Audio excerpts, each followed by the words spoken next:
மனுநீதி சோழன் வரலாறு நமக்கு தெரியும்.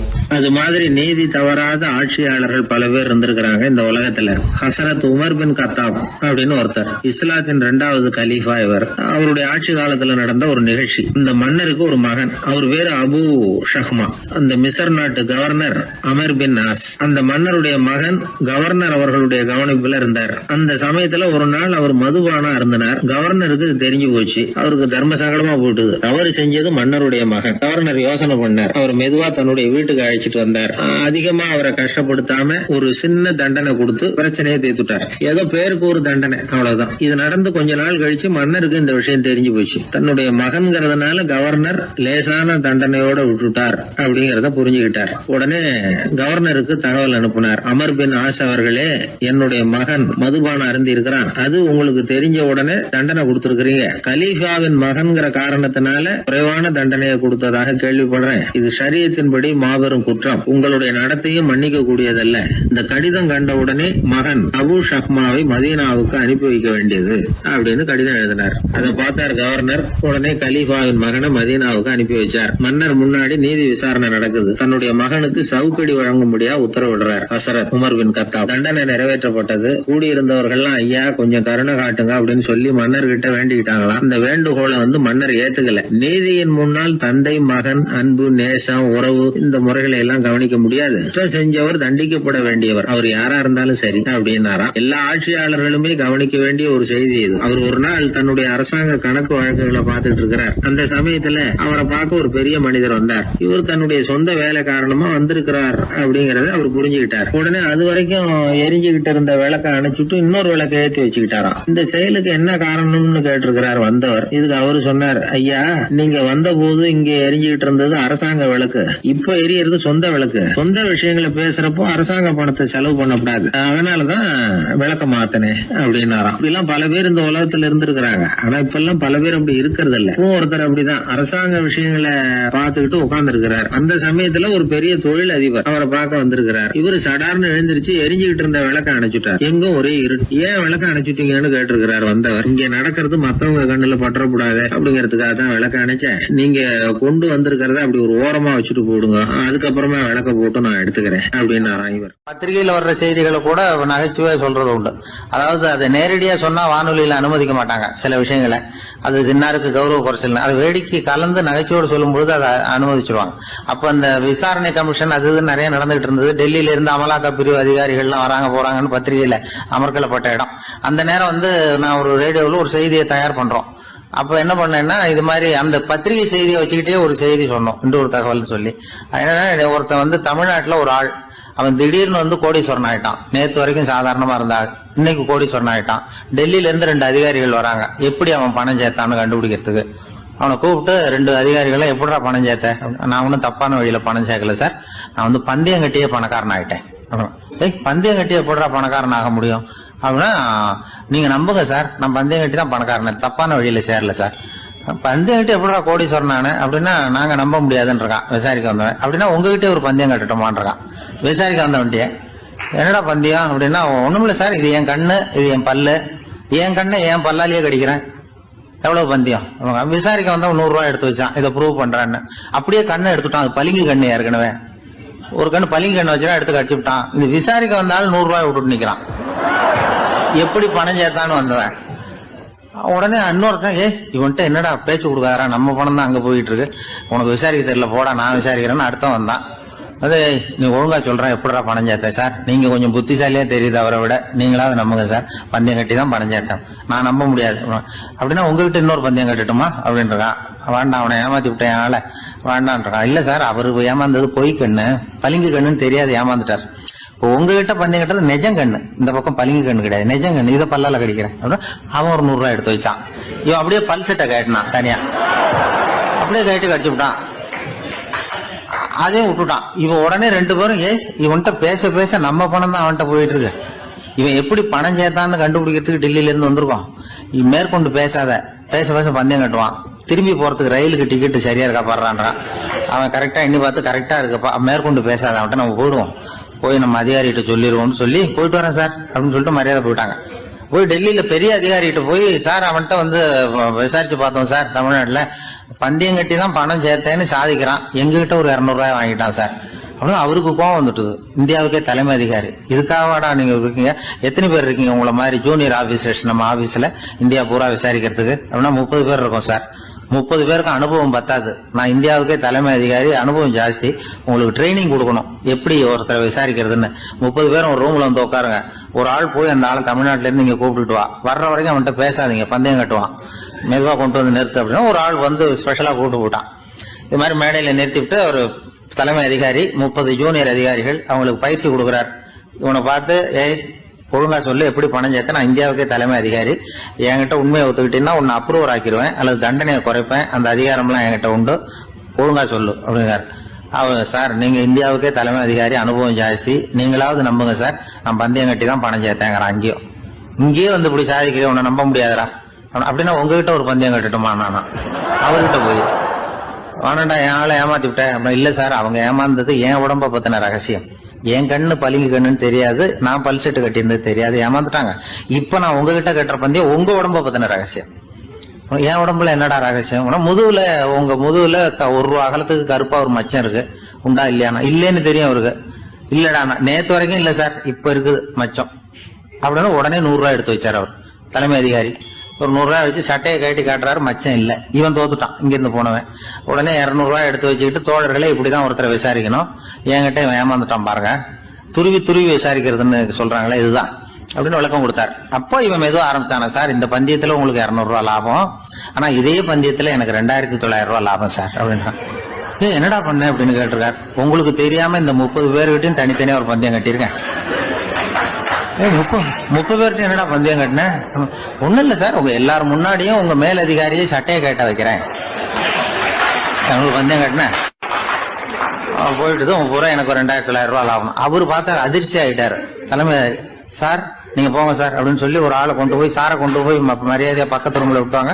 இனிமே அவர்கிட்ட யாரும் பேசாதீங்க வாங்கன்னு சொல்லிவிட்டு, அதுக்கப்புறம் தோழர்களே, இவர் பேச ஆரம்பிச்சார், தோழர்களே இனிமே யாரும் தமிழ்நாட்டு பக்கம் விசாரிக்க போவாதீங்க, நீங்க யாராவது போறதுன்னா மத்திய பிரதேசம், உத்தரப்பிரதேசம், இப்படி எத்தனையோ பிரதேசம் இருக்கு, போயிட்டு வாங்க, தமிழ்நாட்டுக்கு மட்டும் போவாதீங்க, ஏன்னா அங்க போனா நம்ம பணத்துக்கு ஆபத்து வந்துருது அப்படின்னு சொன்னாருன்னு இந்த கதையை ரேடியோவில் சொன்னேன். இந்த கதையை உண்மை சம்பவமா சொன்னா அனுமதிச்சிருக்க மாட்டாங்க. இந்த நகைச்சுவைக்கு உள்ள மரியாதை என்னன்னா, அது ஒரு கதை மாதிரி உண்டு பண்ணி இப்படி சொன்னதும், இதுல என்ன அதனுடைய விசேஷம்னா, இந்த ஸ்கிரிப்ட வாங்கிட்டு வர சொல்லி மந்திரியினுடைய பிஏ வந்தார். ஒரு மந்திரி அப்ப இருந்தவர், அவர் பிஏ அடிக்கடி வருவார். வந்து இந்த போன நேற்று முந்தா நாள் ரேடியோவில் சொன்ன அந்த இன்னொரு தகவல் காப்பி ஒண்ணு வாங்கிட்டு வா அப்படி இப்படின்னு கூப்பிடுவார். மேடையில பேசுறதுக்கு எங்களுக்கு தேவை, உபயோகப்படும்னு கேட்பார். அவரு இந்த நிகழ்ச்சி வந்தப்போ உடனே அன்னைக்கு வந்துட்டார் அந்த பிஏ. இன்னைக்கு காலையில சொன்னீங்களே சார், மந்திரி கேட்கிறாரு மேடையில பேசுறதுக்கு அப்படின்னு. நான் அப்பதான் ஆச்சரியப்பட்டேன், பாருங்க இந்த நகைச்சுவைக்கு உள்ள மரியாதை. அவரே கேட்கிறார், சொல்லப்பட்டதே அவரை பத்தி தாங்கிறது தெரியாம அவரே எப்படி சொல்ல, அதுதான் சிரிப்புக்குள்ள மரியாதைங்கிறது. அது யாரை பத்தி சொல்றோமோ அவருக்கு தெரியாம கூட சொல்லலாம் அதை. அப்படி இது உண்மையில நடந்த சம்பவம். அந்த அமைச்சர் இப்ப இல்ல, உயிரோட எல்லாம் இருந்து வாங்கிட்டு இருந்தார். ஒரு சன்னியாசி, அவரு ஒரு நாள் ஒரு கனவு கண்டாராம். அந்த கனவுல அவர் சொர்க்கத்துக்கு போறார். அங்க ஒரு பெரிய திருவிழா நடந்துகிட்டு இருக்குது. எங்க பார்த்தாலும் அலங்கார வளைவுகள், வண்ணமயமான விளக்குகள், பாதைகள் பூரா மலர்கள், எல்லா கட்டடங்களும் ஒளிமயம். அவ்வளவு கோலாகலமா பிரம்மாண்டமா அந்த திருவிழா நடந்துகிட்டு இருக்குது. அது என்ன திருவிழாங்கிறது இந்த சன்னியாசிக்கு புரியல. அங்க எதிரில் வந்துகிட்டு இருந்த ஒருத்தரை நிறுத்தி, என்ன விசேஷம் இங்க அப்படின்னு விசாரிச்சாராம். உனக்கு தெரியாத விஷயம், இன்னைக்கு இறைவனுக்கு பிறந்த நாள், அதை தான் எல்லாரும் சேர்ந்து கொண்டாடுறோம். இதுக்காக பிரம்மாண்டமான ஊர்வலம் ஒன்று வரப்போகுது, இறைவனே அந்த ஊர்வலத்தில் கலந்துக்கிறார் அப்படின்னார் அவர். உடனே அந்த சன்னியாசி ஒரு மரத்து நிழலில் ஒதுங்கி நின்றுக்கிட்டார். ஊர்வலம் வந்துக்கிட்டு இருக்குது. முதல்ல ஒரு குதிரை வந்துக்கிட்டு இருக்கு, அது மேலே ஒருத்தர் உட்காந்துருக்கிறார். அவருக்கு பின்னாடி நிறைய பேர் கூட்டமாக வந்துக்கிட்டு இருக்கிறாங்க. இவ்வளவு கூட்டம் இவர் பின்னாடி வருதே, யார் இவர் அப்படின்னு கேட்டார். ஒரு மதத்தின் பெயரை சொல்லி, இவர் அந்த மதத்தின் தலைவர், அவரை பின்பற்றுகிற மக்கள் கூட்டம் பின்னாடி வந்துகிட்டு இருக்குது அப்படின்னு விவரம் சொல்லியிருக்கிறாங்க. இவங்களுக்கு அடுத்தபடியா இன்னொரு குதிரையில் ஒருத்தர் வந்துகிட்டு இருக்கிறார். அவருக்கு பின்னாடி ஏகப்பட்ட கூட்டம். இவர் யாருங்க அப்படின்னு கேட்டிருக்கார் சன்னியாசி. அங்கே இருக்கிறவங்க விவரம் சொல்லியிருக்கிறாங்க. இன்னொரு மதத்தின் பெயரை சொல்லி, இவர் அந்த மதத்தினுடைய தலைவர், அவர் வழியை பின்பற்றுகிறவர்கள் அவர் பின்னாடி கூட்டமாக வந்துகிட்டு இருக்கிறாங்க அப்படின்ட்டு இருக்காங்க. இப்படி ஒவ்வொருத்தராக குதிரை மேலே வந்துக்கிட்டே இருக்கிறாங்க. அவங்கள பின்பற்றியும் ஒவ்வொரு கூட்டம் வந்துக்கிட்டே இருக்குது. அந்த பெரிய ஊர்வலம் அது பாட்டுக்கு போய்கிட்டு இருக்குது. கடைசியாக அது முடிஞ்சது ரொம்ப நேரம் கழித்து. அதுக்கப்புறம் கொஞ்சம் நேரம் கழித்து ஒரு வயசான ஆள் குதிரை மேலே வந்துக்கிட்டு இருக்கிறார். ஆனால் அவருக்கு பின்னாடி யாருமே இல்லை. அவர் பரிதாபமாக தனியாக வந்துக்கிட்டு இருக்கிறார். அவர் அந்த ஊர்வலத்தை சேர்ந்தவரா இல்லையாங்கிறதே தெரியல. இவர் யார், இவர் ஏன் இப்படி தனியாக வந்துக்கிட்டு இருக்கிறார் அப்படின்னு கேட்டிருக்கார் அந்த சன்னியாசி. என்னது இப்படி கேட்குறீங்க? இவர் தான் கடவுள். இவருக்காக தான் இன்னைக்கு இந்த ஊர்வலமே நடக்குது. இவருக்கு தான் இன்னைக்கு பிறந்த நாள். முன்னாடி போகிற ஊர்வலம் பூரா இவருடைய பிறந்த நாளை கொண்டாடுறதுக்காக தான் அப்படின்ட்டுருக்காங்க. இதை கேட்டதும் அந்த சன்னியாசிக்கு திடுக்குன்னு தூக்கி போட்டிருக்கு. இது வரைக்கும் கனவு கண்டுகிட்டு இருந்தவர் முடிச்சுக்கிட்டார். அதுக்கப்புறம் தான் யோசித்து பார்த்துருக்கார். உண்மைதான், மக்கள் எல்லாரும் வந்து பக்தி மார்க்கத்தில் போகிறதா நினச்சிக்கிட்டு பாதம் மாறி போயிட்டு இருக்கிறாங்க. கடவுளை பின்பற்றுவதாக நினைக்கிறாங்க பக்தர்கள். ஆனால் கடவுளுக்கு பின்னாடி யாருமே இல்லை. இன்னமும் இயல்பாக இதை பற்றி யோசித்து பார்த்தா உண்மைக்கு பின்னாடி தான் நான் போய்கிட்டு இருக்கேன் அப்படின்னு நிறைய பேர் சொல்கிறாங்க. ஆனால் அந்த உண்மை வந்து அனாதையாக போய்கிட்டு இருக்குது. அப்படி ஆயிட்டுது உலகம். இந்த காலத்துலேயும் ஒரு ஊர்வலம், ஒரு பெரிய மனுஷருக்கு பிறந்த நாள் விழா. அவர் குதிரை மேலே ஏறி முன்னாடி போய்கிட்டு இருக்கிறார். அவருக்கு பின்னாடி ஒரு 100 பேர் தொண்டர்கள் அவங்க பாட்டுக்கு போகிறாங்க. எல்லாம் பணம் கொடுத்து ஏற்பாடு பண்ணவங்க. எல்லாம் பணம் வாங்கிட்டு முன்னாடி போயிட்டு இருக்கிறாங்க. கொஞ்சம் தூரம் நடந்ததும் கால் வலிக்க ஆரம்பிச்சுட்டுது. ஒவ்வொருத்தரும் அப்படியே ஒதுங்க ஆரம்பிச்சிட்டாங்க. அதான் முன்னாடியே பணம் கிடைச்சிட்டுதே, இனிமேல் ஒதுங்கினா என்னன்னு ஒதுங்கிட்டாங்க. ஒரு கட்டத்தில் குதிரையில் போகிறவர் தற்செயலாக திரும்பி பார்க்குறாரு. பின்னாடி யாருமே இல்லை. எல்லாரும் ஓடி போயிட்டாங்க. ஒரே ஒரு ஆள் மட்டும் ரொம்ப விசுவாசமாக பின்னாடி நடந்து வந்துக்கிட்டு இருந்தான். ஏன்ப்பா நீ மட்டும் வந்துக்கிட்டு இருக்கிறியே, நீ வீட்டுக்கு போகலையான்னு கேட்டிருக்காரு அவர். நீங்கள் அந்த குதிரையையும் அதுக்குள்ளே வாடகை பணத்தையும் கொடுத்துட்டீங்கன்னா நானும் போயிடுவேன் அப்படின்னு நானாம் இந்த ஆள். கங்கை கரை தோட்டம் பக்கத்தில் ஒரு ஆசிரமம். அங்கே ஒரு பெரியவர் தங்கி இருக்கிறார். அவர் தான் ராமகிருஷ்ண பரமஹம்சர். அந்த ஆசிரமம் இருந்த இடம் கரக்பூர். வங்காளத்தில் பொதுவாக எல்லாரும் மீன் சாப்பிட்றது உண்டு. கங்கையில் குளிச்சுட்டு கையில் ஒரு மீனோடு வர்றது வழக்கம். இவர் இருக்கிற இடத்துக்கு கங்கையில் படகு வழியாக வரணும். அப்படி தான் எல்லோரும் வருவாங்க. வர்றவங்கள ஒன்று கூட்டி ஆன்மீக விஷயங்களை பற்றி பேசிக்கிட்டு இருப்பார். ஒவ்வொரு நாள் ஒவ்வொருத்தர் நகரத்துக்கு போகணும். வரும்பொழுது மீன் கொண்டுகிட்டு வரணும். அதுக்கு ஒரு அட்டவணையே உண்டு ஆசிரமத்தில். அது பிரகாரம் ஒரு நாள் சுவாமி யோகானந்தர் படகுல போனார். படகை செலுத்தினவங்க ராமகிருஷ்ணரையும் சுவாமி யோகானந்தரையும் மற்றவங்களையும் பித்தர்கள் அப்படின்னு சொல்லி ஏளனமாக பேசினாங்க. அவங்க என்ன பைத்தியம் பிடிச்சவங்க அப்படிங்கிறது மாதிரி. சுவாமி யோகானந்தருக்கு ரொம்ப மென்மையான இதயம். இவங்க இப்படி கண்ணாபின்னான்னு பேசுகிறத பார்த்தா மீனை வாங்கிட்டு திரும்புகிறப்போ என்ன நடக்குமோ அப்படிங்கிற பயம் வேறு வந்துட்டுது அவருக்கு. அவ்வளவு மென்மையானவர். இதை தெரிஞ்சுக்கிட்ட ராமகிருஷ்ணர் யோகானந்தா இங்கே வா அப்படின்னு கூப்பிட்டார். இவர் கண்ணீரை தொடச்சிக்கிட்டே கிட்ட போனார். சொன்னார், ஐயா, படகு ஓட்டுறவங்க உங்களை பற்றி மோசமாக பேசுகிறாங்க. என்ன திட்டினா பரவாயில்ல, ஆனால் உங்களை அவங்க திட்டுறாங்க. அதை என்னால் தாங்கிக்க முடியல அப்படின்னார். இதை கேட்டதும் ராமகிருஷ்ணருக்கு கோபம் வந்துட்டு தான். என்னது, உன்னுடைய குருவை பற்றி அவங்க மோசமாக பேசும்பொழுது நீ சும்மா இருந்தியா? வெளியில் போ அப்படின்னு விட்டார். குரு நிந்தனை செய்கிறப்போ அதை கேட்டுக்கிட்டு சும்மா இருக்கலாமா? குரு நிந்தனையை கேட்டால் பாவம் இல்லையா? என்னை தூற்றும் போது அவங்க வந்து பாவம் செய்கிறாங்க. அதை கேட்டுக்கிட்டு நீ சும்மா இருந்தால் நீயும் பாவம் செய்கிற அப்படின்னாராம். அடுத்த நாள் சுவாமி நிரஞ்சனானந்தர் போக வேண்டிய நாள். இவர் படகுல போகும்பொழுதும் அதே மாதிரி நடந்து தான். அவங்க மோசமாக பேச ஆரம்பித்தாங்க, திட்ட ஆரம்பித்தாங்க. அப்படி கேலி பண்ண ஒருத்தனை இவர் என்ன பண்ணார், பலார்னு கன்னத்தில் அரைஞ்சிட்டார். இன்னொருத்தனை கங்கையில் தூக்கி எறியறதுக்கும் தயாராகிட்டார். அதுக்கப்புறம் அவங்க யாரும் வாயை திறக்கலை. மீன் வாங்கிட்டு வர்றப்பவும் படகுல ஒரே அமைதி. அவ்வளவு பயம் அவங்களுக்கு. ராமகிருஷ்ணர் கூப்பிட்டு விசாரித்தார் என்ன நடந்ததுன்னு. இவர் சொன்னார், அவர் யோகானந்தா போகும்பொழுது என்ன நடந்ததோ அப்படியே தான் இப்பவும் நடந்தது. குரு நிந்தனை செய்கிறத கேட்டுக்கிட்டு நான் சும்மா இருப்பேனா? ஒருத்தனை அப்படியே அரைஞ்சுட்டேன், இன்னொருத்தனை ஆற்றுல தூக்கி போட்டுருவேன்னு பயமுறுத்தினேன், அவ்வளவுதான் அப்படின்னாராம். இப்போவும் ராமகிருஷ்ணருக்கு கோபம் வந்துட்டு தான். என்ன இது, அணியறது காஷாயம், இருக்கிறது ஆசிரமம், உனக்கு இவ்வளவு கோபம் வந்ததுன்னா அப்புறம் என்னத்துக்கு ஆசிரமத்தில் இருக்கணும்? பிரம்மச்சாரி எப்பவும் அமைதியாக இருக்கணும் அப்படின்னு அறிவுரை சொன்னாராம் ராமகிருஷ்ணர். அப்போ இவர் கேட்டாராம், ஏங்க அவருக்கு ஒரு விதமான அறிவுரை சொன்னீங்க, எனக்கு வேற விதமாக அறிவுரை சொல்கிறீங்க, இதில் எது உண்மை அப்படின்னு கேட்டிருக்கார். இதுக்கு ராமகிருஷ்ணர் சொன்ன பதில் என்னன்னா, அட அசடே, சக்கரத்தில் காற்று அதிகமாக இருந்தால் குறைக்கணும், குறைச்சலாக இருந்தால் கூட்டணும். அவன் சாது, அவனுக்கு அதிக உணர்ச்சி தேவை, உனக்கு படபடப்பு அதிகம், உனக்கு பொறுமை தேவை அப்படின்னாராம். இதில் உள்ள கருத்து என்னன்னா, கல்விங்கிறது எப்படின்னா அதை சூழ்நிலைக்கு தகுந்த மாதிரி கற்பிக்கணும். எல்லாருக்கும் ஒரே மாதிரி கற்பிக்கக்கூடாது. கேட்குற ஒரு தகுதி, புரிஞ்சுக்கிற திறமை, இதை பொறுத்து கல்வி அமையணும். ஆரம்ப காலத்தில் ஒரு குரு, அப்போ ஒரு சீடன் இருந்தான். அது வேடிக்கையான குரு, வேடிக்கையான சீடன். ஒரு ஆசிரமம். ஒரு நாள் ஒருத்தன் அவசரமாக அந்த குருவை தேடி வந்திருக்கிறான். என்ன விஷயம்னு விசாரித்தார் குரு. உங்கள் சீடர் என்னை அடிச்சுட்டார் அப்படின்னு புகார் பண்ணானா அந்த ஆள். குரு சீடனை கூப்பிட்டார். அடிச்சியா இந்த ஆளை அப்படின்னு கேட்டாராம். ஆமான் இருக்கான் சீடன். ஏன் அடிச்சே அப்படின்னு கேட்டாராம். இந்த ஆள் உங்களை பற்றி மட்டமாக பேசிவிட்டான், என்னால் அதை தாங்கிக்க முடியல, அதனால தான் அடிச்சுட்டேன்ருக்கான். அப்படி என்ன பேசினா அப்படின்னு கேட்டாராம். உன்னுடைய குருநாதர் இப்போல்லாம் அர்த்தமில்லாமல் பேச ஆரம்பிச்சுட்டார் அப்படின்னு சொல்லிவிட்டான், அதனால தான் அடிச்சுட்டேன் அப்படின்னு நானாம். அதுக்காக அடித்தே அப்படின்னாராம். நான் அதுக்காக அடிக்கலை குருவே, இப்பெல்லாம் நீங்கள் அர்த்தம் இல்லாமல் பேசுகிறதாக அவன் சொல்கிறான் அப்படின்னா இதுவரைக்கும் நீங்கள் அர்த்தத்தோடு பேசினதாகத்தானே அர்த்தம், அது தப்பு தானே, அதனால தான் அடித்தேன் அப்படின்னு நானாம். ஒரு சீன தேசத்து அரசர் இருந்தார். அவருக்கு வயசாயிட்டுது. அவருக்கு அடுத்தபடியாக அவருடைய புள்ள பட்டத்துக்கு வரணும், ஆட்சி பொறுப்பை ஏற்றுக்கணும். ஒரு நல்ல தலைவனுக்கு இருக்க வேண்டிய பண்புகள்லாம் தன்னுடைய மகனுக்கு இருக்கணும்னு விரும்பினார் அந்த அரசர். அதனால் இளவரசனை பக்கத்தில் இருந்த ஒரு குரு கிட்ட அனுப்புனார். இளவரசன் அவர்கிட்ட போய் சேர்ந்தான். அந்த குரு என்ன பண்ணார் தெரியுமா? இவனை பார்த்து சொன்னார், இதை பாருப்பா, நீ என்ன பண்ணுற, இப்போவே பக்கத்தில் இருக்கிற காட்டுக்கு போ, நடு காட்டில் போய் ஒரு இடத்துல உட்காந்துக்கோ, அங்கே என்னென்ன சத்தம்லாம் உன் காதில் விழுதுன்னு கவனித்து கேளு, உன் காதில் விழுந்த ஓசைகள் என்னென்னங்கிறத என்கிட்ட வந்து சொல்லு, அதுதான் எனக்கு தெரியணும், உனக்கு வேலையும் அதுதான் அப்படின்னு சொல்லி அனுப்பி வச்சுட்டார்.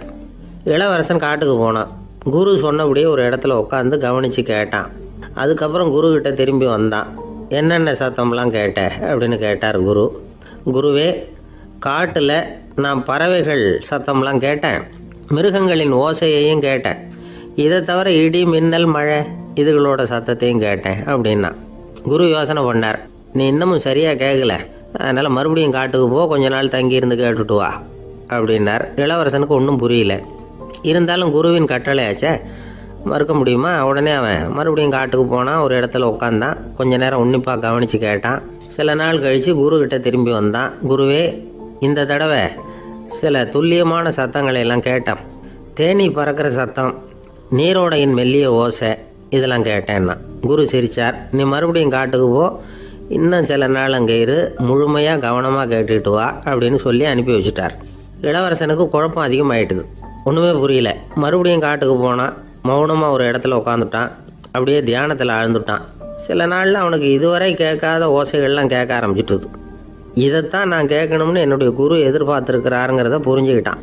உடனே குருக்கிட்ட ஓடனான். குருவே, இந்த தடவை காதுகளுக்கு கேட்க முடியாத சில ஓசைகளை கூட என்னால் உணர முடிஞ்சுது. பூ மலருகிற ஓசை, சூரியனால் பூமி சூடாகிறப்போ எழுகிற ஓசை, காலை பனித்துளி இந்த புல்லுலாம் குடிக்கிற ஓசை, இது எல்லாம் என்னால் நல்லா கேட்க முடிஞ்சுது அப்படின்னா. குருவுக்கு இப்போ தான் திருப்தி ஏற்பட்டு தான். இளவரசனை பார்த்து சொன்னார், இதை பாருப்பா, இப்போ தான் நாட்டை ஆளுகிற தகுதி உனக்கு வந்திருக்குது அப்படின்னு சொல்லி அதுக்கு விளக்கமும் கொடுத்தாராம்.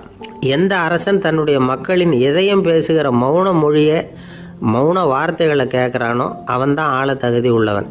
எந்த அரசன் தன்னுடைய மக்களின் உணர்ச்சிகளை உண்மையாக உணர்றானோ அவன்தான் முதன்மையான அரசன்.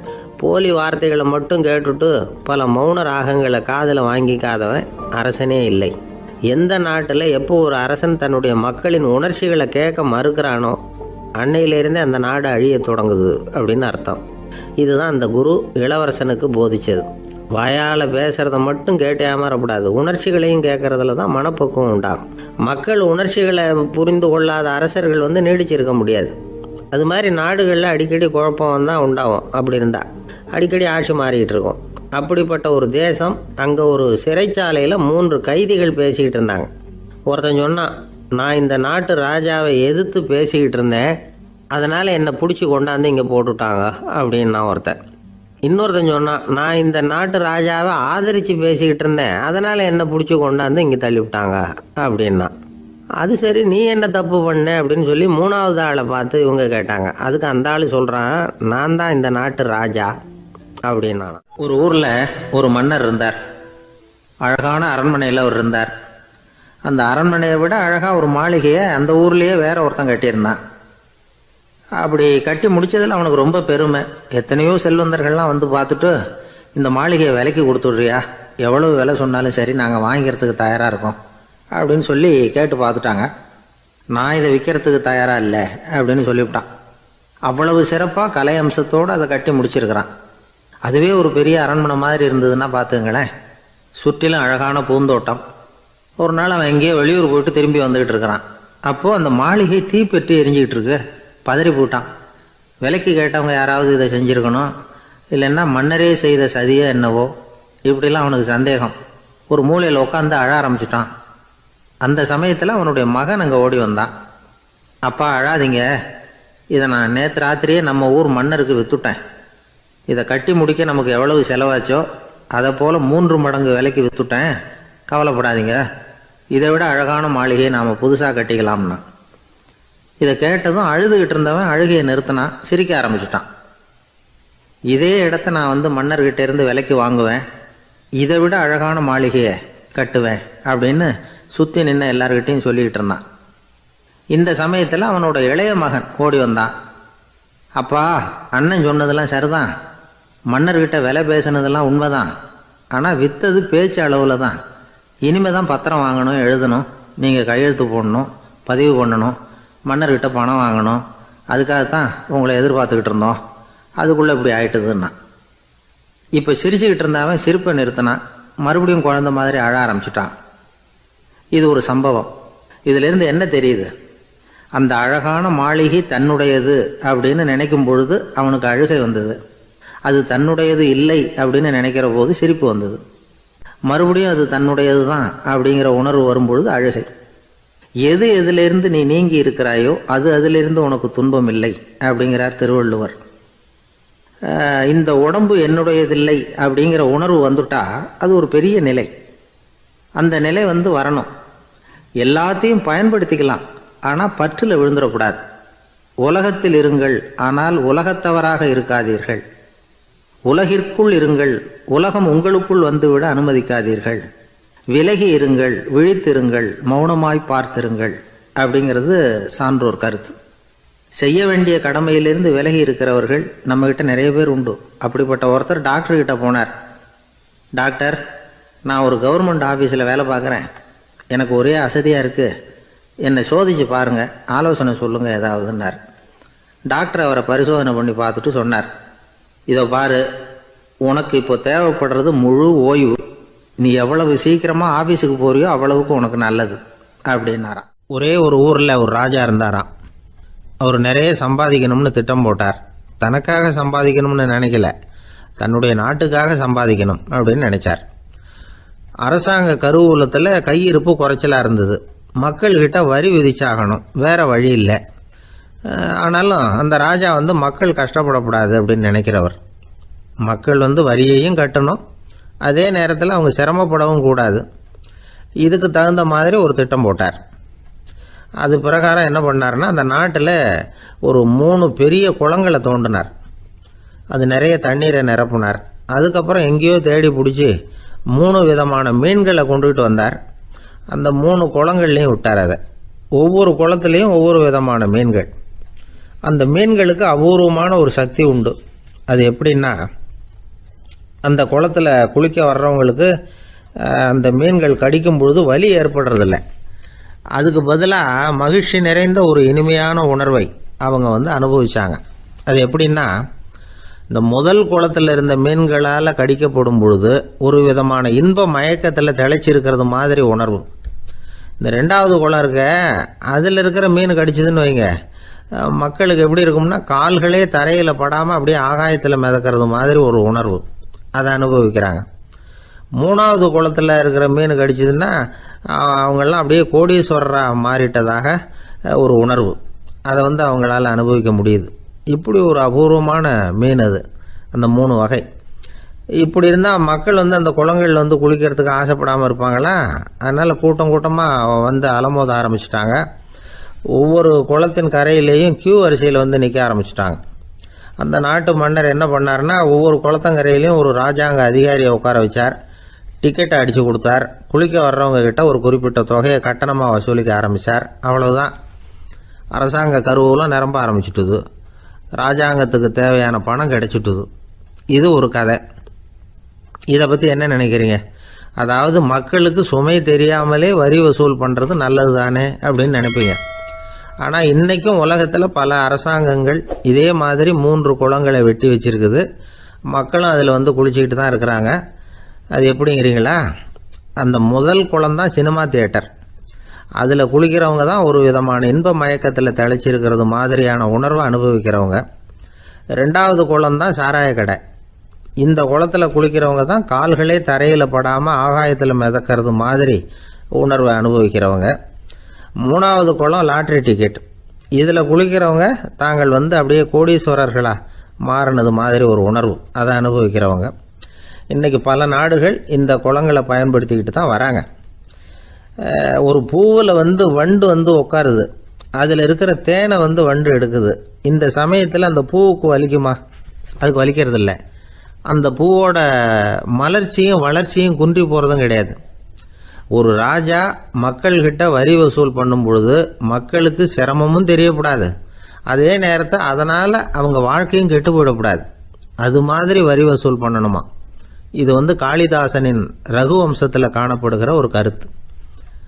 ஒரு சின்ன குழந்தை தவறுதலாக ஒரு 25 காசு நாணயத்தை மூழ்கி விட்டுது. காசு வயத்துக்குள்ளே போயிட்டுது. அந்த குழந்தையோட தாய் உடனே குழந்தைய தூக்கிட்டு ஆஸ்பத்திரிக்கு புறப்பட்டாங்க.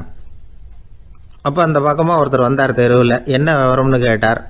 இவங்க சொன்னாங்க, குழந்தை காசை முழுங்கிட்டுது, அதுதான் அவசரமாக ஆஸ்பத்திரிக்கு தூக்கிட்டு ஓடுறேன் அப்படின்னாங்க. அவர் சொன்னார், கவலைப்படாதம்மா, உடனே இப்படி கொடுங்க குழந்தைய அப்படின்னு கையில் வாங்கினார். ஒரு கையில் அந்த குழந்தையோட கால் 2ஐயும் பிடிச்சி தலைகீழாக தூக்கி பிடிச்சார். இன்னொரு கையால் அந்த குழந்தையோட வயத்தில் குறிப்பாக ஒரு இடத்துல அப்படியே தேடி அந்த சுட்டு விரலால் ஒரு இடத்துல பொட்டுன்னு தட்டினார். உடனே காசு அந்த குழந்தையோட வாய் வழியாக வெளியில் விழுந்துட்டுது. காசை எடுத்துக்கிட்டு, இந்தாங்கம்மா உங்கள் குழந்தை அப்படின்னார். ரொம்ப நன்றிங்க, நிச்சயமாக நீங்கள் ஒரு டாக்டராக தான் இருக்கணும், என்னுடைய யூகம் சரிதானே அப்படின்னாங்களாம் அந்த அம்மா. அதுக்கு அவர், இல்லைங்க, நான் ஒரு இன்கம் டேக்ஸ் ஆஃபீஸர், வருமான வரி அதிகாரி அப்படின்னு சொல்லிவிட்டு போனாராம். சில பேருக்கு தொட்டதெல்லாம் வெற்றியா முடியும், சில பேருக்கு தொட்டதெல்லாம் தோல்வியா முடியும். இதுல உள்ள ரகசியம் என்ன? அதை தெரிஞ்சுக்கணும்னா இந்த கதையை கேளுங்க. ஜப்பான்ல ஒரு பெரிய வீரர் இருந்தார். அவர் பேரு நொபுனாகா. அவர்கிட்ட இருந்த படை வீரர்கள் கொஞ்சம் பேர் தான். சிறிய படை பலத்தை வச்சுக்கிட்டு பெரிய பெரிய படைகளை எல்லாம் முறியடிச்சிருக்கிறார். அவர் அவ்வளவு சாமர்த்தியம் உள்ளவர். ஒரு தடவை எதிரி மீது படையெடுத்து போயிருக்கிறார். அப்போ அவருடைய படை வீரர்களுக்கும் தளபதிக்கும் ஒரு சந்தேகம் வந்துட்டுது. இந்த போர்ல நாம வெற்றி பெற முடியுமா அப்படிங்கிற சந்தேகம் இருந்தாலும் இதை எப்படி தலைவர்கிட்ட தெரிவிக்கிறது? ரொம்ப யோசனை பண்ணாங்க. கடைசியா கொஞ்சம் துணிச்சலை வரவழைச்சுக்கிட்டு மெதுவா கேட்டுட்டாங்க. அவர் பார்த்தார், சரி, அதை நாம முடிவு செய்ய வேணாம், புத்த விகாரத்துக்கு போயிட்டு வருவோம், பூவா தலையா போட்டு பார்த்துருவோம், என்ன வருதோ அது பிரகாரம் செயல்படுவோம், என்ன சொல்றீங்க? ஏன்னா போருக்கு செல்லும் பொழுது முழு மனசோட போகணும், ஊசலாட்டம் இருக்கக்கூடாது அப்படின்னார். தளபதியும் படை வீரர்களும் சரின்னு ஒத்துக்கிட்டாங்க. உடனே அவங்க எல்லாரும் அங்க பக்கத்துல இருந்த கோயிலுக்கு போனாங்களாம். தலைவர் உள்ள போனார். எல்லாரும் ஆவலோட வெளியில காத்துக்கிட்டு இருக்கிறாங்க. ரொம்ப நேரத்துக்கு அப்புறம் அவர் வெளியில வந்தார். தளபதி, துணை தளபதிகள் எல்லாரையும் கிட்டத்துல கூப்பிட்டார். அவங்க முன்னிலையில ஒரு தங்க காசை எடுத்தார். இத பாருங்க, இப்ப பூவா தலையா போட்டு பாத்துருவோம். பூ வந்தா தோத்துருவோம், தலை வந்தா ஜெயிச்சிருவோம். அதனால பூ விழுந்தா போர் வேணாம், அதை தவிர்த்துருவோம். தலை விழுந்ததுன்னா போருக்கு போவோம். விதி இப்போ நம்ம கையில தான் இருக்கு. இங்க என்ன தீர்ப்பு கிடைக்குதோ அது பிரகாரம் நடப்போம் அப்படின்னு சொல்லிவிட்டு தங்க காசு சுண்டி போட்டார். அது அப்படி சுழன்று மேல போய் கணீர்னு தரையில வந்து விழுந்தது. எல்லாரும் ஆவலோடு அதை குனிஞ்சி பாக்குறாங்க. தலை விழுந்திருக்குது. ஒரே மகிழ்ச்சி, ஆரவாரம். அதுக்கப்புறம் அவங்களுக்கு சந்தேகம் வரவே இல்லை. அப்படியே உறுதியான ஒரு முடிவோட போருக்கு போனாங்க. வெற்றியோட திரும்பி வந்தாங்க. வெற்றி விழா நடக்குது. தளபதி பேசுறார். இந்த வெற்றியை காசுதான் முடிவு பண்ணுச்சு. அதனால விதியை வெல்ல யாரால முடியும் அப்படின்னார். சொல்லிவிட்டு உட்கார்ந்தார். அப்போ அந்த தலைவர் தன்கிட்ட இருந்த அந்த தங்க காசை எடுத்து ரகசியமா தளபதி கிட்ட கொடுத்தாராம். தளபதி அதை வாங்கி பாக்குறாரு. அந்த நாணயத்துல 2 பக்கமும் தலை தான் இருக்குது. இதுல இருந்து என்ன தெரியுதுன்னா, வெற்றியின் ரகசியம் என்னன்னா மன உறுதி தான். எதை செஞ்சாலும் மனக்குழப்பம் இருக்கக்கூடாது. எண்ணி துணிக கருமம், இது வள்ளுவர் வாக்கு. பரீட்சை ரிசல்ட் வர்ற சமயம் ஒரு பையன் ஒரு காசை சுண்டி போட்டு தலையா பூவா பாத்துக்கிட்டு இருந்தான். என்னப்பா பாஸா ஃபெயிலா பாக்குறியா அப்படின்னு கேட்டாங்க. பரீட்சை ரிசல்ட்டை பொறுத்த வரைக்கும் எனக்கு சந்தேகம் இல்லை சார் அப்படின்னா. அப்புறம் எதுக்கு இது அப்படின்னு கேட்டாங்க. ரிசல்ட் வந்த பிறகு எங்க அப்பா என்னை திட்டுறதோட விட்டுருவாரா இல்ல அடிப்பாரா அப்படிங்கறத தெரிஞ்சுக்கிறதுக்காக இது அப்படின்னு. ஒரு திருடன் ஒரு வீட்டுல போய் திருடணும்னு திட்டம் போட்டான். இருட்டுனதும் போய் திருடணும். ஆனா ராத்திரி ஆனா வாசல் கதவை சாத்தி உள்பக்கம் தாழ்பால் போட்டுருவாங்களே, என்ன பண்றது, எப்படி வீட்டுக்குள்ள போறது? இவன் யோசனை பண்ண ஒரு முடிவுக்கு வந்தான். சரி, பகல் நேரத்திலேயே யாருக்கும் தெரியாம அந்த வீட்டுக்குள்ள நுழைஞ்சிருவோம். அங்க போய் எங்கேயாவது ஒளிஞ்சுக்குவோம். இருட்டுற வரைக்கும் பேசாம இருப்போம். ராத்திரி எல்லாரும் தூங்கினதுக்கு அப்புறம் நைஸா போய் பீரோவை திறந்து இருக்கிறது பூரா எடுத்துக்கிட்டு ஓடியாந்துடலாம் அப்படின்னு திட்டம் போட்டான். அதே மாதிரி ஒரு நாள் மத்தியானத்துக்கு மேல அந்த வீட்டுக்காரன் எங்கேயோ வெளியில புறப்பட்டு போனான். வீட்டுக்கார அம்மா அடுப்பங்கரையில என்னவோ சமைச்சுக்கிட்டு இருந்தாங்க. திருடன் பார்த்தான். இதுதான் சமயம்னு அந்த வீட்டுக்குள்ள மெதுவா நுழைஞ்சிட்டான். எங்க ஒளியலாம்னு பார்த்தா வலது பக்கம் ஒரு ரூம் இருந்தது. அங்க போனான்.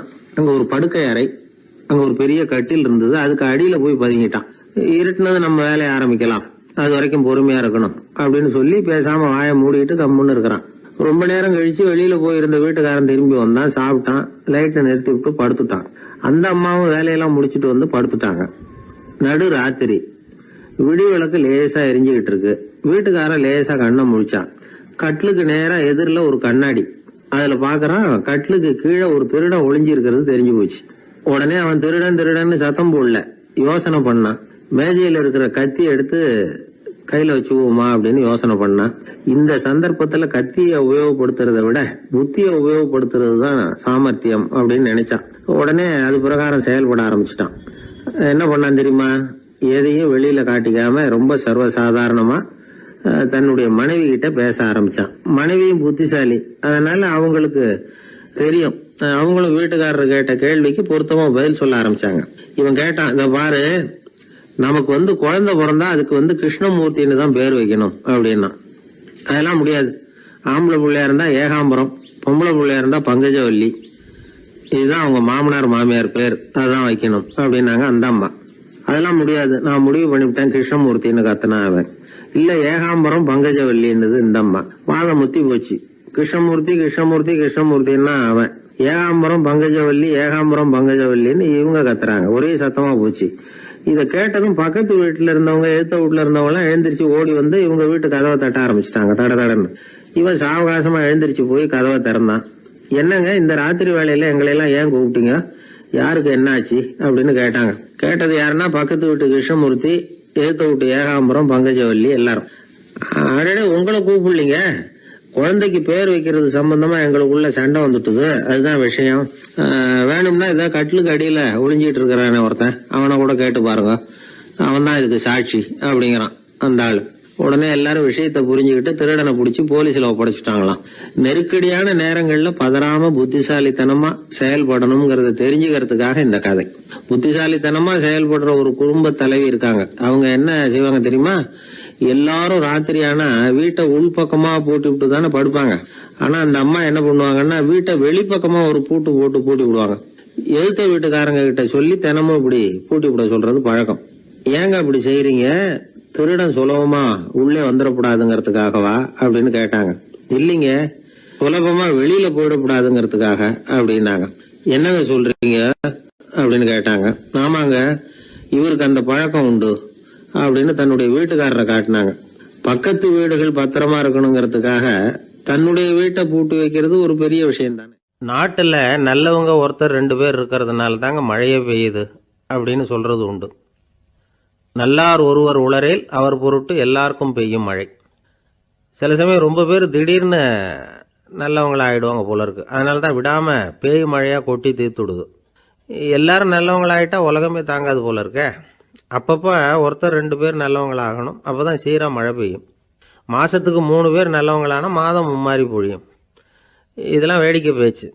இப்போ இதெல்லாம் ஒரு பக்கம் இருக்கட்டும். இப்போ விஷயத்துக்கு வருவோம். ஒரு கும்பலில் நல்லவன் யார் அப்படிங்கிறத எப்படி கண்டுபிடிக்கிறது? இதுக்கு ஒரு வேடிக்கை கதை உண்டு. என்னுடைய நண்பர் ஒருத்தருக்கு அவங்க பாட்டியம்மா சொன்ன கதையும் அது. அது என்ன கதைன்னா, ஒரு ஊரில் ஒரு சமயம் பலமான மழை பெய்ய ஆரம்பிச்சுட்டு தான். இடி மின்னல் ரொம்ப கடுமையாக இருந்திருக்குது. ஆரம்பித்த மழை வர வர கடுமையாகிட்டு இருக்குதே தவிர நிற்கிற பாடாக தெரியல. ஊர் ஜனங்கள்லாம் பார்த்தாங்க. இதுக்கு மேலேயும் வீட்டு உள்ள இருந்தால் ஆபத்துங்கிறத புரிஞ்சுக்கிட்டாங்க. ஏன்னா வீடெல்லாம் இடிஞ்சு விழுந்துருமோங்கிற பயம். உடனே எல்லாரும் புறப்பட்டு ஊருக்கு பொதுவாக இருந்த ஒரு மண்டபத்தில் போய் தங்கிக்கிட்டாங்க. மின்னல் கடுமையாக இருந்தது. இடி எந்த நேரத்துலையும் விழலாம்ங்கிற நிலைமை. எப்போ விழலாம்னு பார்த்துக்கிட்டு இருக்குது. அந்த மண்டபத்தில் இருந்த ஜனங்கள் மனசுக்குள்ள ஒரு பயம். நம்ம கூட்டத்தில் யாராவது ஒரு கெட்டவன் பாவம் பண்ணவன் இருந்தால் கூட இடி வந்து இந்த மண்டபத்தில் விழுந்துரும், அது எல்லாருக்கும் ஆபத்து அப்படின்னு நினச்சாங்க. சரி, இதுக்கு என்ன பண்ணலாம் அப்படின்னு யோசனை பண்ணாங்க. அந்த கூட்டத்தில் ஒரு பெரியவர் இருந்தார். அவர் ஒரு யோசனை சொன்னார். இதை பாருங்க, அதுக்கு ஒரு வழி இருக்குது. அதோ எதிர்த்தாப்புல கொஞ்சம் தூரத்தில் ஒரு உயரமாக மரம் ஒன்று இருக்குது பாருங்க. பொதுவாக இடி வந்து சுலபமாக விழறது அது மாதிரி உயரமான மரத்தில் தான். நம்ம கூட்டத்தில் இருக்கிறவங்க எல்லாரும் ஒவ்வொருத்தராக போய் அந்த மரத்தை தொட்டு விட்டு திரும்பி வந்துடணும். நம்மள பாவம் பண்ணவன் யாரோ அவன் அந்த மரத்தை தொடுற சமயத்தில் இடி விழுந்துடும். அவன் மட்டும் போயிடுவான். மண்டபத்தில் இருக்கிற நாமெல்லாம் பொழைச்சிக்கலாம் அப்படின்னு ஐடியா கொடுத்தார் அந்த பெரியவர். இது நல்ல யோசனையாக பட்டது. எல்லாரும் ஒத்துக்கிட்டாங்க. ஒவ்வொருத்தராக போய் அந்த மரத்தை தொட்டு விட்டு திரும்பி வந்தாங்க. இடி எதுவும் விழலை. இன்னமும் பாவம் பண்ண ஆசாமி அதை போய் தொடலை போல இருக்கு அப்படின்னு நினச்சிக்கிட்டாங்க. ஒவ்வொருத்தராக போகிறாங்க. எல்லாரும் போய் தொட்டுவிட்டு வந்தாச்சு. இன்னும் ஒரே ஒரு ஆசாமி தான் பாக்கி. கடைசியாக இருந்த அந்த ஆள் பயந்துட்டான். இது வரைக்கும் இடி விழலைன்னா இப்போ என்ன அர்த்தம்? இப்போ நாம தான் பாக்கி, நாம தான் தப்பு பண்ண ஆள் போல இருக்கு அப்படின்னு நினச்சிட்டான். அதனால் துணிச்சலாக போய் தொடுறதுக்கு பயந்தான். தயங்கிக்கிட்டே இருந்தான். இருந்தாலும் மற்றவங்கள்லாம் சும்மா இருப்பாங்களா? கட்டாயப்படுத்தி கழுத்தை பிடிச்சி தள்ளாத குறையா அவனை தள்ளி விட்டாங்க. போய் தொட்டுட்டு வாடான்னு. அவன் நடுங்கிட்டே போய் அந்த மரத்தை தொட்டான். அதே வினாடி ஒரு பயங்கரமான மின்னல் இடி விழுந்துட்டுது. எங்கே விழுந்தது தெரியுமா? அந்த ஆள் மேலே இல்லை, மண்டபத்தில் விழுந்தது. மண்டபத்தில் இருந்தவங்க பூரா காலி. அந்த ஒரு ஆள் மட்டும் புழைச்சிக்கிட்டான். இந்த ஒரு ஆளை காப்பாற்றுறதுக்காக தான் இடி வந்து மண்டபத்தில் விழாமல் இருந்திருக்குது. இதுதான் கதை. அதனால் நல்லவங்க எப்படியும் தப்பிச்சுக்குவாங்க அப்படிங்கிறது ஒரு நீதி. ஒருத்தன் அப்படி தான் தெருவில் நடந்து போய்கிட்டு இருந்தான். ரொம்ப நல்லவன். எதிரில் ஒருத்தன் சைக்கிளில் வந்துக்கிட்டு இருந்தான். அதில் மோதி இவன் கீழே விழுந்துட்டான்.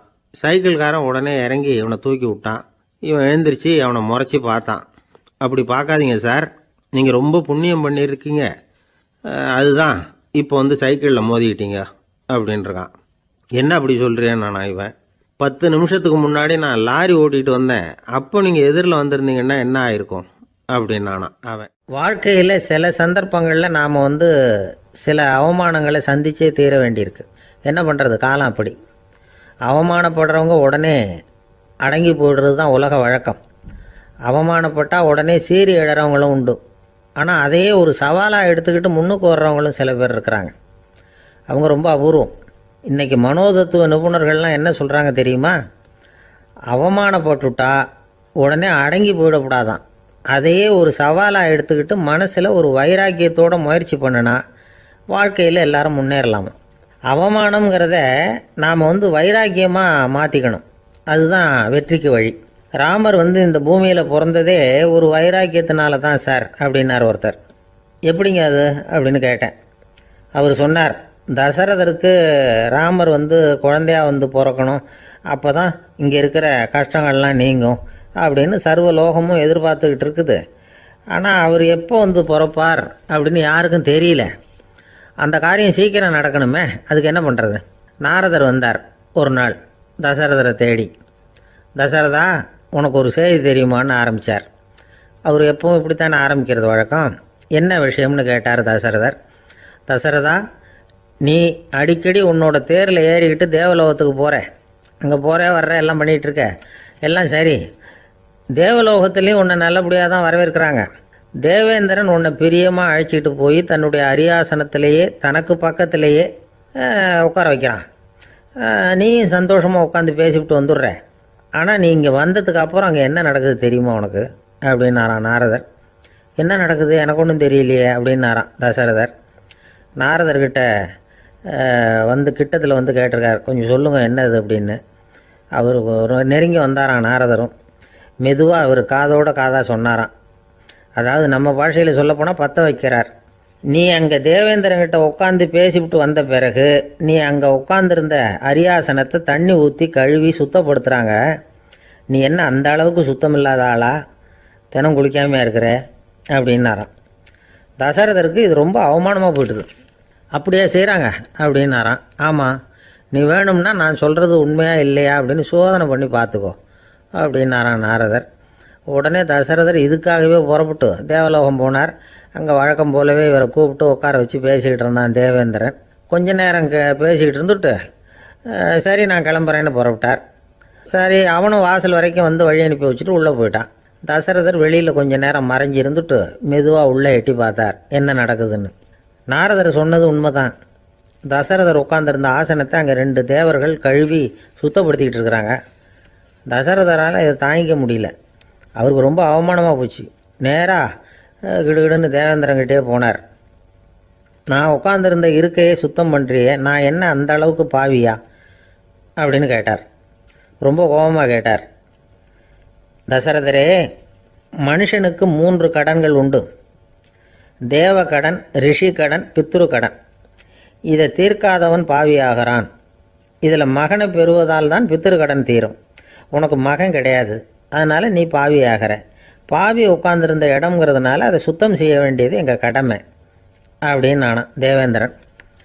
இந்த இடத்துல தசரதருக்கு ஏற்பட்ட அவமானம் ஒரு வைராக்கியமாக மாறிச்சு. தேவேந்திரனே கேட்டுக்கோ, ஒரு மகனை பெற்ற பிறகு தான் இந்த சபையில் மறுபடியும் அடி எடுத்து வைப்பேன் அப்படின்னு சொல்லிவிட்டு போயிட்டாராம். போய் புத்திர காமேஷ்டி யாகம் பண்ணார். புத்திரர்கள் பிறந்தார்கள். இந்த கதையில் உள்ள கருத்து என்னென்னா, தேவேந்திரன் தசரதரை அப்படி அவமானப்படுத்தலைன்னா அவருக்கு இப்படி ஒரு வைராக்கியம் பிறந்திருக்குமா யோசிச்சு பார்க்கணும். நமக்கு ஏற்படுகிற சில அவமானங்களையும் வைராக்கியமாக மாற்றிக்குவோம். அப்படி மாற்றிக்கிட்டோம்னா வாழ்க்கையில் வந்து முன்னேறலாம். நம்ம ஆளுங்க சில பேர் அவமானத்தை வந்து வைராக்கியமாக மாற்றிக்கிறது எப்படி தெரியுமா? நம்மக்கிட்ட ஒரு பையன் சொன்னான், எங்கள் அப்பா என்னை எல்லாருக்கும் முன்னாடி வச்சு திட்டிவிட்டார், பொறுப்பு இல்லாமல் ஊர் சுற்றுறேன்னு சொல்லி அவமானப்படுத்தி விட்டார். இனிமேல் நீ என் முகத்திலேயே முழிக்காதரா போடான்னு வேற சொல்லிவிட்டார். எனக்கு ரோஷம் வந்துட்டுது. அந்த அவமானத்தை வைராக்கியமாக மாற்றிக்கிட்டேன். அன்னையிலேருந்து அவர் முகத்திலேயே முழிக்கிறது இல்லை அப்படின்னா. அப்படியான்னு கேட்டோம். ஆமாங்க, அவர் வீட்டில் இல்லாத நேரமாக பார்த்து உள்ள சமையல் கட்டுக்கு போய் சாப்பிட்டுட்டு நைஸாக வெளியில் வந்துடுவேன் அப்படிங்கிறான் அவன். எனக்கு அதிர்ஷ்டமே இல்லை சார் அப்படின்னார் ஒருத்தர். ஏன் அப்படி சொல்கிறீங்கன்னு கேட்டோம். வியாபாரம் பண்ணலாம்னு ஒரு கடை வச்சேன்.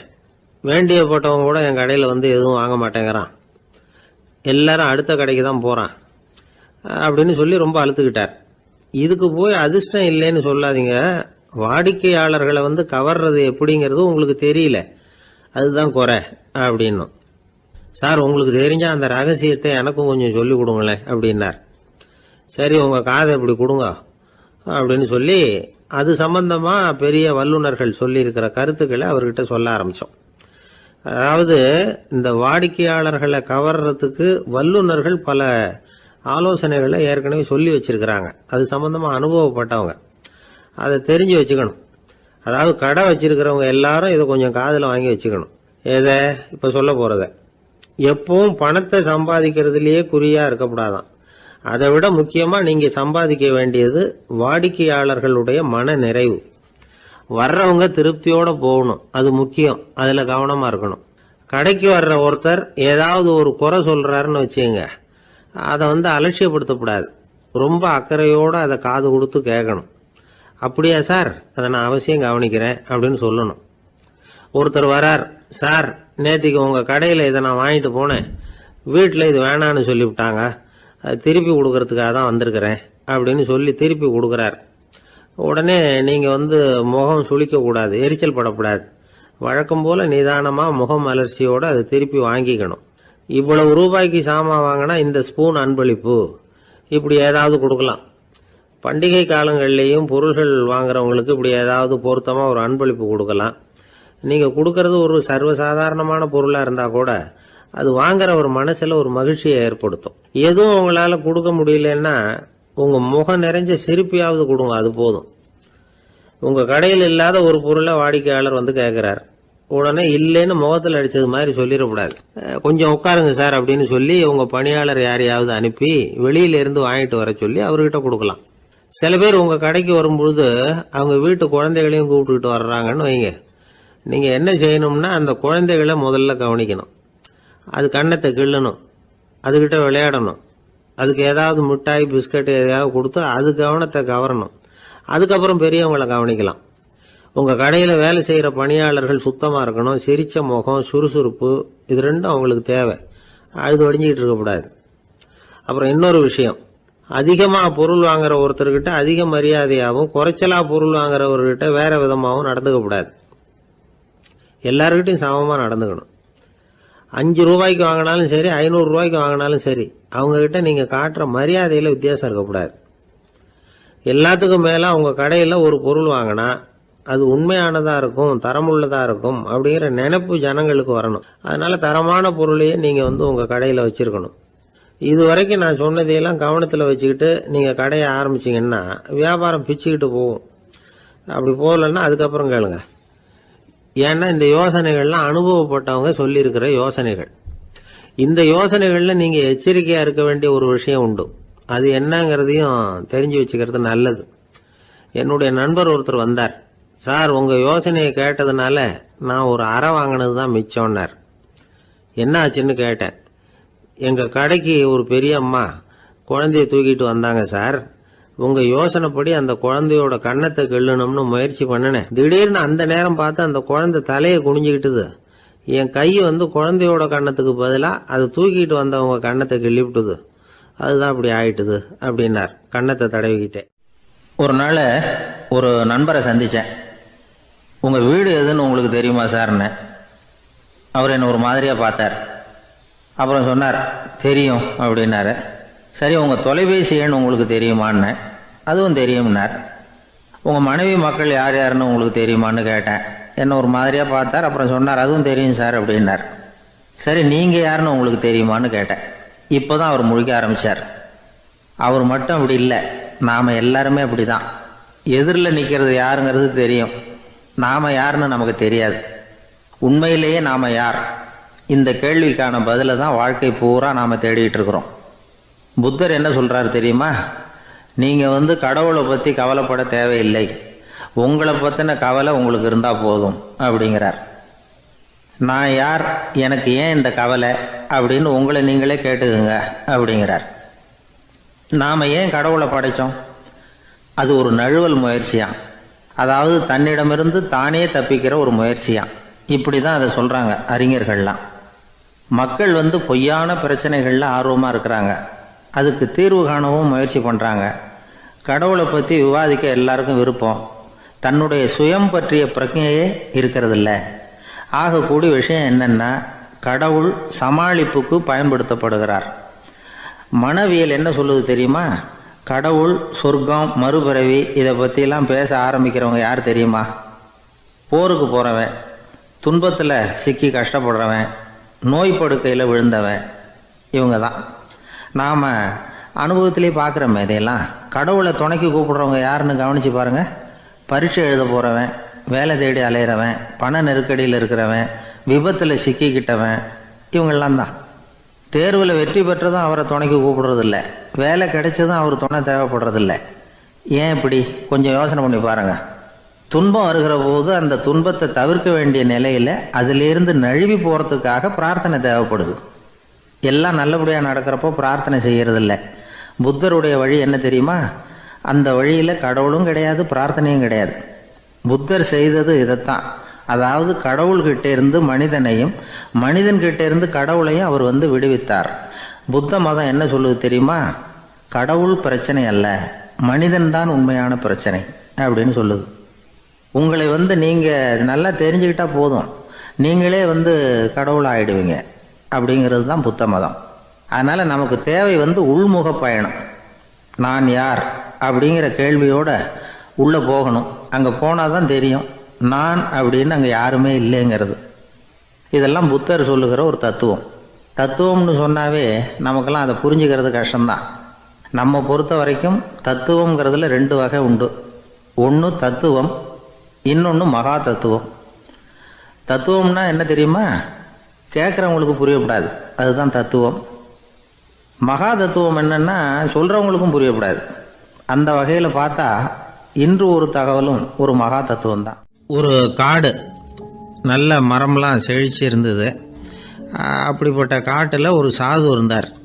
அவர் எப்படின்னா எப்பவும் ஒரு மரத்தடியில் உட்காந்துருப்பார். ஏன்னா அவருடைய இருப்பிடமே அதுதான். அவர் என்ன பண்ணுவார், 3 கல் வச்சுருந்தார். செங்கல் மாதிரி இருக்கும், ஆனால் அதை விட கொஞ்சம் பெருசாக இருக்கும். எதுக்கு அந்த 3 கல்லுன்னா அதுதான் அவருடைய படுக்கை. அதாவது தூங்குறப்ப ஒரு கல்லை தலைக்கு கீழே வச்சுக்குவார், இன்னொரு கல்லை இடுப்புக்கு கீழே வச்சுக்குவார், இன்னொரு கல்லை காலுக்கு கீழே வச்சுக்குவார். உடம்பை வந்து அப்படியே ஒரு தகட்டால் மூடிக்குவார், அப்படியே தூங்கி போடுவார். மழை பெய்யுதுன்னு வச்சுங்க, அவர் உடம்பு வந்து 3 கல் மேலே இருக்குதா, அதனால் தண்ணி வந்து அடியில் ஓடி போடும், உடம்பு நனையாது. மேலே தகடு இருக்கிறதுனால மழையும் உடம்புல படாது. அவர் தூக்கமும் கிடாது, நிம்மதியாக தூங்குவார். பகலில் அந்த 3 கல்லையும் ஒரு சேர ஒரு அடுப்பு மாதிரி வச்சு அது மேலே உட்காந்துக்குவார். அதனால் பாம்பு பூச்சி எதுவும் அவரை வந்து தொந்தரவு பண்ணுறதில்ல, அது பாட்டுக்கு நடந்து போயிடும். அவர் பாட்டுக்கு நிம்மதியாக இருப்பார். யாராவது எதையாவது கொண்டுகிட்டு வந்து கொடுத்தா அதை வாங்கி சாப்பிடுவார், அவ்வளவுதான். ஒரு நாள் அந்த நாட்டு அரசன் காட்டுக்கு வேட்டையாட வந்தான். அந்த வழியாக வந்தப்போ இந்த சாது படுத்துருக்கிறத பார்த்தான், பரிதாபப்பட்டான். ஐயோ பாவம், இவர் இப்படி இந்த கல் மேலே உடம்ப வச்சுக்கிட்டு தூங்குறாரு, என்ன பாடுபடுவார், இவரை நாம் வந்து அரண்மனைக்கு அழைச்சிட்டு போய் சுகமாக நிம்மதியாக இருக்கிறதுக்கு வழி செஞ்சு கொடுப்போம், அது ரொம்ப நல்லாயிருக்கும் அப்படின்னு நினச்சான். அப்படி நினச்சிக்கிட்டே அரண்மனைக்கு வந்துட்டான். அதுக்கப்புறம் ஒரு பல்லக்கையும் 2 சேவகர்களையும் காட்டுக்கு அனுப்பி அந்த சாதுவை மெதுவாக இங்கே அழைச்சிட்டு வந்துடுங்க அப்படின்னு சொல்லி அனுப்பி வச்சான். இவங்க போய் அவர்கிட்ட விவரத்தை சொன்னாங்க. எனக்கு என்னத்துக்கு அரண்மனை வாசம் அப்படின்னார். இருந்தாலும் மன்னர் உத்தரவு, நீங்கள் அவசியம் வரணும் அப்படின்னாங்க இவங்க. சரின்னு சொல்லிவிட்டு வேறு வழி இல்லாமல் புறப்பட்டார். புறப்படும் பொழுது என்ன பண்ணாருன்னா, மறக்காமல் அந்த 3 கல் ஒரு தகடு அதையும் எடுத்து பல்லக்கில் வச்சுக்கிட்டார். என்னத்துக்கு இதையெல்லாம் எடுத்து வைக்கிறாரு அப்படின்னு சொல்லி அவங்க யோசனை பண்ணாங்க. இருந்தாலும் அதை பற்றி ஒன்றும் கேட்கல. பேசாமல் அவரை அழைச்சிட்டு போய் அரண்மனையில் விட்டுட்டாங்க. அரசன் ஓடி வந்தான், வரவேற்றான், அறுசுவை உணவு படைத்தான். அவர் படுக்கிறதுக்கு தங்க கட்டில், பட்டு மெத்தை, இப்படி எல்லாம் ஏற்பாடு பண்ணி வச்சான். இங்கே படுத்து ஓய்வு எடுத்துங்க அப்படின்னு சொல்லிவிட்டு அவன் பாட்டு போயிட்டான். மறுநாள் காலையில் வந்து பார்க்குறான், சாது படுத்துருக்கிறார். எப்படி தெரியுமா, அந்த பட்டு மெத்தை மேலே 3 கல்லையும் வச்சு வழக்கம் போலவே அது மேலே படுத்துருக்கிறார், அதுக்கு மேலே தகடு. அரசன் பார்த்துட்டு அதிர்ச்சி ஆயிட்டான். என்ன சுவாமி இப்படி அப்படின்னா, சாது சொன்னார், எனக்கு வந்து தேவையும் இல்லை குறையும் இல்லை, எல்லா இடத்துலையும் எனக்கு ஒரே மகிழ்ச்சி தான் அப்படின்னார். மகிழ்ச்சிங்கிறது தங்க கட்டிலேயோ பட்டு மெத்தையிலேயோ இல்லை, அது வந்து மனசில் இருக்கிற ஒரு விஷயம். உண்மையான மகிழ்ச்சிக்கு வழி வந்து மனப்பக்குவம் அப்படிங்கிறது அந்த அரசனுக்கு புரிஞ்சுதான். இந்த காலத்தில் ஒரு சாமியார், அவரை தேடி ஒரு சீடன் வந்தான். என்னாச்சு தெரியுமா, சுவாமி எனக்கு நிம்மதி வேணும், அதுக்கு என்ன வழின்னு கேட்டான். சாமியார் நிமிர்ந்து பார்த்தார். அப்புறம் சொன்னார், நீ ஏகப்பட்ட பேர்கிட்ட கடன் வாங்கியிருக்கிற, அதையெல்லாம் திருப்பி கொடுத்தாதான் உனக்கு நிம்மதி கிடைக்கும்னார். இவனுக்கு ஆச்சரியம். அது எப்படி சாமி, அவ்வளவு கரெக்டாக நான் கடன் வாங்கினதை கண்டுபிடிச்சிங்க அப்படின்னா, உனக்கு கடன் கொடுத்து சாமியாராக போனதே நான் தான்ப்பா, அதனால தான் இந்த கதிக்கு வந்தேன். என்கிட்டயே வந்து நிம்மதிக்கு வழி கேட்குறிய, அதுதான்டா வேதனை அப்படின்னாராம் அவர். ஒரு பள்ளிக்கூடம், அதில் வசதியான வீட்டுக்குள்ள ஒருத்தன் படிச்சுக்கிட்டு இருந்தான். இன்னொரு ஏழை பையனும் அங்கே படிச்சுக்கிட்டு இருக்கிறான். இவங்க 2 பேரும் ஒரே தெருவில் தான் இருக்கிறாங்க. பணக்கார வீட்டு பையன் பங்களாவில் இருந்தான். அவனுக்கு வேலை செய்யறதுக்காக சில வேலை ஆட்கள் உண்டு. அதனால அவன் நல்லா சாப்பிடுவான், தூங்குவான், ஏதோ வரணுமேங்கிறதுக்காக பள்ளிக்கூடத்துக்கு வருவான், போவான், அவ்வளவுதான். இந்த ஏழை பையன் இருக்கானே, அவன் அப்படி இல்லை. காலையில் எழுந்திருப்பான், உடற்பயிற்சி பண்ணுவான், அவங்க வீட்டில் கிடைக்கிற சாதாரண உணவு அதை அளவோடு சாப்பிடுவான், வீட்டில் உள்ள வேலைகளையும் செய்வான், பள்ளிக்கும் தவறாமல் வந்துடுவான். அவனுக்கு கூட பிறந்த சகோதர சகோதரிகள் 8 பேர். எல்லாரும் தன்னம்பிக்கையோடு அவங்க வேலையை செஞ்சுக்கிட்டு இருந்தாங்க. இந்த பையன் எப்பவும் உண்மையை தான் பேசுவான், கடமையை ஒழுங்காக செய்வான். ஆசிரியர்களுக்கு இவனை ரொம்ப பிடிக்கும். அதனால் இவனை அந்த பள்ளிக்கூடத்து மாணவர் தலைவனாக ஆக்கியிருந்தாங்க. இது அந்த பெரிய இடத்து பையனுக்கு பிடிக்கல. மாணவர் தலைவனுக்கு பணிஞ்சு போகிறதுக்கும் அவனுக்கு விருப்பம் இல்லை. ஒரு நாள் வகுப்பில் ஆசிரியர் எல்லா மாணவர்களுக்கும் ஒரு வேலை கொடுத்தார். எல்லாரும் அதை சுறுசுறுப்பாக செஞ்சுக்கிட்டு இருக்கிறாங்க. இவன் மட்டும் சோம்பலாக உட்காந்துருக்கிறான். ஆசிரியர் அந்த பக்கமாக வந்தார், இதை பார்த்துட்டார். உடனே மாணவர் தலைவனாக இருக்கிற அந்த ஏழை பையனை கூப்பிட்டார். இந்த பாருப்பா, ஏன் அந்த பையன் இப்படி சும்மா உட்காந்துருக்கிறான், என்னன்னு விசாரிச்சு சொல்லு அப்படின்னு சொல்லிவிட்டு உள்ளே போயிட்டார். இவன் மெதுவாக போய் அவங்ககிட்ட விசாரிச்சான், ஏன் இப்படி சோர்ந்து போய் உட்காந்துருக்கிற அப்படின்னு. அவன் ரொம்ப அலட்சியமாக அவனை திரும்பி பார்க்குறான். என்னோட சிரமம் உனக்கு என்ன தெரியும், வீட்டில் என்னுடைய சௌகரியங்களை கவனிக்கிற வேலையாட்கள் 2 பேரும் இன்னைக்கு வேலைக்கு வரல, அதனால் என்னோட வேலையெல்லாம் நானே கவனிக்கிற மாதிரி ஆயிட்டுது, அதனால் சோர்ந்து போயிட்டேன் அப்படின்னு நான். அப்புறம் கேட்டிருக்கான், அது சரி உன்னுடைய வீட்டில் உன்னுடைய வேலைக்காரங்க வராத போது நீ எப்படி சமாளிக்கிற அப்படின்னு கிண்டலாக கேட்டிருக்கான். அதாவது இவன் ஏழைங்கிறதையும் இவன் வீட்டில் வேலை செய்யறதுக்கு யாரும் இல்லைங்கிறதையும் இப்படி சொல்லி கிண்டல் பண்ணுறான். இந்த ஏழை பையனுக்கு இது புரிஞ்சுது, மனசு வேதனை போட்டுது. இருந்தாலும் வெளியில் காட்டிக்காமல் சிரிச்சுக்கிட்டே சொன்னானா, எனக்கு அந்த கவலையே கிடையாது, என்னுடைய உதவிக்கு நான் நினைச்ச உடனே என்னுடைய காரியத்தை செய்யறதுக்கு 8 பேர் எப்பவும் தயாராக இருப்பாங்க அப்படின்னு நான். இவன் இப்படி சொன்னதும் அவனுக்கு ஒரு மாதிரி ஆயிட்டு தான், தலையை குனிஞ்சுக்கிட்டே போயிட்டான். உள்ளே உட்காந்துருந்த ஆசிரியர் காதில் இது விழுந்தது. உடனே இந்த ஏழை பையனை உள்ளே கூப்பிட்டு போனாரு, கேட்டாரு, என்னப்பா இப்படி சொல்ற, இவன் பொய் சொல்ல மாட்டாங்கிறது அவருக்கு தெரியும், அவனை சமாளிக்கிறதுக்காக இப்படி ஒரு பொய்யை சொல்லியிருப்பாங்கிறதையும் அவரால் ஏற்றுக்க முடியல. ஏன்பா நீ நினைக்கிற காரியத்தை செய்ய 8 பேர் தயாராக இருக்கிறதா சொன்னிய, உன்னுடைய சகோதர சகோதரிகளை குறிப்பிட்டு அப்படி சொன்னியா அப்படின்னு கேட்டார். இல்லைங்க ஐயா, நான் அவங்கள குறிப்பிட்டு அப்படி சொல்லலைன்னா. அப்படின்னா பொய் சொன்னியா, இந்த சின்ன விஷயத்துக்கு அப்படி பொய் சொல்லலாமான்னார். ஐயா நான் பொய்யும் சொல்லலைன்னா. இவன் அப்படின்னா நீ சொன்னதுக்கு என்ன அர்த்தம்னார். இப்போ அந்த பையன் சொல்றான், ஐயா நான் நினைக்கிறத செய்து முடிக்க என் கூட இருக்கிற அந்த 8 பேர் யாருன்னா 2 காலு 2 கை வாய் மூக்கு கண்ணு காது ஆக மொத்தம் 8. இவங்க தான் அந்த வேலை ஆட்கள். நான் சொல்றதை செய்யறதுக்கு, நான் சொல்றதை கேட்கறதுக்கும் செய்யறதுக்கும் அவங்க எப்பவும் தயாரா இருக்காங்க. அந்த அளவுக்கு என்னுடைய பயிற்சிகள் பழக்க வழக்கங்கள் மூலமா அவங்கள நல்ல நிலைமையில வச்சிருக்கிறேன் அப்படின்னா. இந்த கதையை சுவாமி சின்மயானந்தர் சொல்றது வழக்கம். இயற்கை நமக்கு கொடுத்திருக்கிற வேலையாட்கள் இந்த 8, இவங்களை நல்ல முறையில வச்சிருந்து வேலை வாங்க வேண்டியது நம்முடைய கடமை. அந்த கடமையை ஒழுங்கா செஞ்சுக்கிட்டு வந்தா வாழ்க்கையில வெற்றி நிச்சயம், இல்லைன்னா குழப்பம்தான். புத்தி சரியா இல்லைன்னா இந்த வேலையாட்கள் நாம சொல்றதை கேட்க மாட்டாங்க. ஒருத்தன் குடி போதையில தள்ளாடி தள்ளாடி போய் ஒரு மரத்துல முட்டிக்கிட்டானான். தலையில கட்டு போட்டுக்கிட்டு மறுநாள் வந்திருக்கான். ஏன்டா இப்படி பண்றேன்னு கேட்டிருக்காங்க. நான் ஒதுங்கி போன்னு தான் சொன்னேன், அது கேட்கல அப்படின்னு இருக்கான். எது கேட்கல, உன்னோட காலா அப்படின்னு கேட்டிருக்காங்க. இல்லைங்க அந்த மரம் அப்படின்னு நானும். எப்படின்னா ஒரு 600 வருஷத்துக்கு முன்னாடி மனுஷனுக்கு இருந்த நெருக்கடி இருக்கு பாருங்க. ஒரு 600 வருஷத்துக்கு முன்னாடி மனுஷனுக்கு எவ்வளவு நெருக்கடி இருந்ததோ அது போல் 40 பங்கு இப்போ அதிகமாயிட்டு தான் கண்டுபிடிச்சி சொல்லியிருக்கிறாங்க. அவ்வளவு நெருக்கடிக்கு மத்தியில் நாம் வாழ்ந்துக்கிட்டு இருக்கிறோம். ஒரு 600 வருஷத்துக்கு முன்னாடி என் தலையில் 1 கிலோ வச்சுக்கிட்டு நின்னேன்னு வைங்க, இப்போ 40 கிலோ வச்சுக்கிட்டு நிற்கிறேன். அப்படி ஒவ்வொரு மனுஷனுக்கும் வாழ்க்கையில் நெருக்கடி அதிகமாக போச்சு. இப்போ இந்த நெருக்கடியில் முன்னாடிலாம் யாரோ ஒருத்தர் தான் தியானம் பண்ணுவாங்க. தியானம்னா ஒருத்தர் 2 பேர் காட்டுக்கு போய் தியானம் பண்ணிகிட்டு இருப்பாங்க 600 வருஷத்துக்கு முன்னாடி. இப்போ வீட்டுக்கு வீடு தியானம் நடக்குது. ஏன்னா அந்தளவுக்கு வாழ்க்கையில் ஒரு நிம்மதி வேணும் அப்படின்னு சொல்லி பண்ணிட்டாங்க. அதுக்கு தான் இயற்கை கொடுத்துருக்கிற ஒரு இயற்கையான வைத்தியம்தான் சிரிப்புங்கிறது. இதை பற்றி பெரியவங்கள்லாம் இப்போ ஆராய்ச்சி பண்ணிகிட்டு இருக்கிறாங்க. சிரிப்புங்கிறது நாம் பிறந்து ஒரு 6 மாதத்தில் தான் முதல் தடவையாக விவரமாக சிரிக்க ஆரம்பிக்கிறோமா. நாம் பிறந்து 6 மாதத்துக்கு, அதாவது முதல் தடவை சிரிக்க ஆரம்பிக்கிறது ஒரு 6ஆவது வாரம், 1.5 மாதத்தில் தான் குழந்தை வந்து விவரமாக சிரிக்க ஆரம்பிக்குது. அப்புறம் அப்படியே சிரிக்க ஆரம்பிக்கிறோமா. அதையெல்லாம் இப்போ கணக்கு எடுத்துருக்குறாங்க. ஒரு குழந்தை ஒரு நாளைக்கு 200 தடவை சிரிக்குதான் ஒரு குழந்தை. பெரியவங்கள்லாம் 15 தடவை சிரிக்கிறாங்களாம். 200 தடவை சிரிச்சுக்கிட்டு இருந்த நாம் அப்படியே குறைஞ்சி 15 ஆகிட்டு. அதனால தான் இருதய நோயெல்லாம் வருது, ஹார்ட் அட்டாக்லாம் வருதுன்னு கண்டுபிடிச்சிருக்கிறாங்க. 200 சிரிப்புக்கு வந்து அது வந்து இயல்புத்தன்மை, மனுஷனுடைய இயல்புத்தன்மை சிரிக்கிறது. அதுக்கு ஜோக்கே தேவைப்படாது. ஆனால் இப்போ காலங்காலமாக நாம் என்ன போதிக்கப்பட்டு வந்திருக்கிறோம்னா, சிரிப்புங்கிறது ஒரு பாவமான செயல். ஒரு முதலாளிக்கு முன்னாடி தொழிலாளி சிரித்தா மரியாதை குறைச்சல், ஒரு கணவனுக்கு முன்னாடி மனைவி சிரித்தா மரியாதை குறைச்சல், அது மாதிரி ஒரு வாத்தியாருக்கு முன்னாடி பையன் சிரித்தா மரியாதை குறைச்சல், ஒரு ஆஃபீஸருக்கு முன்னாடி பியூனு சிரித்தா மரியாதை குறைச்சல், இப்படின்னு சொல்லி சிரிப்புங்கிறது ஏதோ மரியாதை குறைவான செயல்னு காலங்காலமாக நாம் போதிக்கப்பட்டு வந்திருக்கிறோம். இப்போ மரபு ரீதியாகவே அந்த சிரிப்பு வந்து நம்மகிட்ட சிறைப்பட்டுருக்கு தான், அடங்கி போச்சு. அந்த சிறைப்பட்டிருக்கிற சிரிப்பை வெளியில் கொண்டு வர்றதுக்கு தான் ஜோக்குன்னு ஒரு சாவியை போட வேண்டியிருக்கு. வேறு இந்த ஜோக்குக்கும் சிரிப்புக்கும் சம்மந்தம் இல்லை. அதை ஏற்கனவே இருக்கிறத வெளில கொண்டு வரதுக்கு ஒரு சாவி மாதிரி உபயோகப்படுதுன்னு இப்போ அதை பற்றி ஆராய்ச்சி பண்ணுறவங்களாம் சொல்கிறாங்க. ஏன்னா சிரிப்புக்கு ஜோக்கு தேவைப்படாது. இப்போ ஒரு குழந்தை தொட்டிலில் படுத்துருக்குன்னு வைங்களேன், குழந்தை தொட்டிலில் இருக்குது, அது முகத்துக்கிட்ட போய் ஒரு கிளுகிழுப்பை ஆட்டுங்க சிரிக்கும். அந்த கிளுகிழுப்பை சத்தமே சிரிக்க வைக்கிறதுல அதுதான் மனுஷனுடைய இயல்புத்தன்மை. அது என்ன ஜோக்காது? சத்தம்.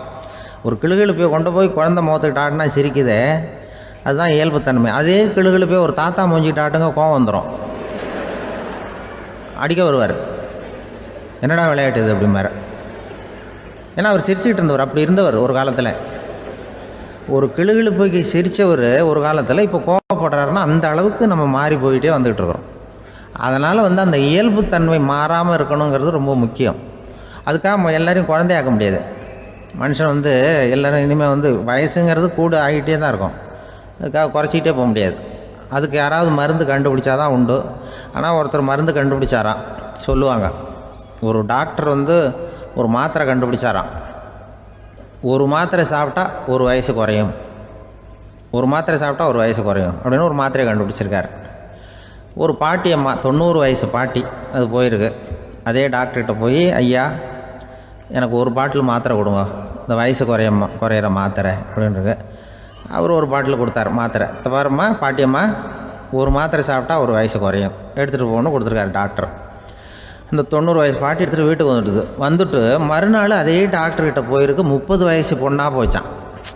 30 வயசு பொண்ணாக மாறி அதே டாக்டர்கிட்ட போயிருக்கு. இடுப்பில் ஒரு கை குழந்தை, அது சட்டை கிட்ட போடாமல் கட்டவரில் வாயில் வச்சுட்டு உட்காந்துருக்கு. நேராக டாக்டர்கிட்ட போய், டாக்டர் நேற்று வந்தேன், ஏதோ ஒரு மாத்திரை சாப்பிட்டா ஒரு வயசு குறையுன்னீங்க, நான் ஏதோ ஒரு ஆர்வத்தில் ஒரு 30-40 மாத்திரை சாப்பிட்டேன், இப்படி ஆகிட்டேன் அப்படின்னு. இப்போ டாக்டர் சொல்லியிருக்காரு, இதுக்கு ஏமா வருத்தப்படுற, எல்லோரும் வயசு குறையணும்னு தான் நினைக்கிறாங்க, உனக்கு வயசு குறைஞ்சிட்டுது, நீ சந்தோஷப்படு, இதுக்கே மறுபடியும் என்னிட்ட வந்திருக்கிற அப்படின்னாரான் டாக்டர். அப்போ அந்த அம்மா சொல்லித்தேன், அதை என்னை பற்றி பரவாயில்ல டாக்டர், என் இடுப்பில் பாருங்கள் கை குழந்தை, இது சட்டை கிட்ட போடாமல் உட்காந்துருக்கு, கட்டவரில் வேலை வச்சுட்டு உட்காந்துருக்கு, இது ரொம்ப ஆர்வத்தில் ஒரு 70 மாத்திரையை சாப்பிட்டு விட்டுது, இது என் வீட்டுக்காரரு. இவர் இடுப்பை விட்டு கீழே இறங்க மாட்டேங்கிறார். நான் எதையாவது கொடுத்து இனிமேதான் வயசை கூட்டி இறக்கி விடுவேன் டாக்டர் அப்படின்னு தான். அவர் ஏதோ நமக்கும் இதுக்கும் சம்மந்தம் இல்லைங்கிறது மாதிரி கட்டாரில் வச்சுட்டு அவர் பாட்டு உட்காந்துருக்கார். ஏதோ நமக்கு இந்த உலகமே இல்லை, நமக்கு சம்மந்தம் இல்லைங்கிற மாதிரி உட்காந்துருக்கார். இப்படியே நான் தூக்கிட்டு எங்கே அலையிறது இது அப்படின்னு தான். அதனால் வயசை குறைக்கிறது இயற்கைக்கு விரோதமாக நாம் பண்ண முடியாது. ஆனால் இந்த இயல்புத்தன்மை மாறாமல் வச்சுக்கலாம். குழந்தை மாதிரி மாற முடியாதே தவிர அந்த குழந்தை தன்மையோடு வாழறதுக்கு கற்றுக்கணும். அதுதான் வாழ்க்கையில் இன்பமாக வாழறதுக்கு வழி. குழந்தைத்தனமாக இருக்கக்கூடாது, குழந்தை தன்மையோடு இருக்கணும்னு சொல்லுவாங்க. குழந்தை தன்மைங்கிறது வேறு, குழந்தைத்தனம்ங்கிறது வேறு. அப்படி ஒரு மாத்திரை கண்டுபிடிச்சிட்டா இப்போ யாராவது ஒருத்தவங்க இடுப்பில் குழந்தைய தூக்கிட்டு போனால் போய் கேட்கணும், ஏம்மா இது ஏன் வீட்டுக்காரரா உன் குழந்தையா அப்படின்னு கேட்டு அதுக்கப்புறம் அவருக்கு வணக்கம் சொல்லணும். இப்படிலாம் ஆகிடும் நிலைமை. இயற்கையை நம்ம மாற்ற முடியாது, அதுக்கு தகுந்தாப்புல தான் நாம் பண்ணணும்.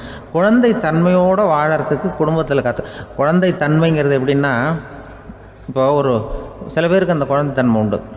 ஒரு வீட்டில் ஒரு புள்ள படுத்துருக்கு, அம்மா எழுப்புறாங்க, காலேஜுக்கு நேரமாச்சு எழுந்திரிப்பா, காலேஜுக்கு நேரமாச்சு எழுந்திரிப்பா அப்படின்ட்டு. அந்த அம்மா அந்த புள்ள சொல்லியிருக்கு, ஐயோ எனக்கு காலேஜுக்கு போகிறதுக்கே பிடிக்கலம்மா, என்னை தொந்தரவு பண்ணாத, காலேஜுக்கு போகிறதுக்கு எனக்கு பிடிக்கல அப்படின்னு தான்.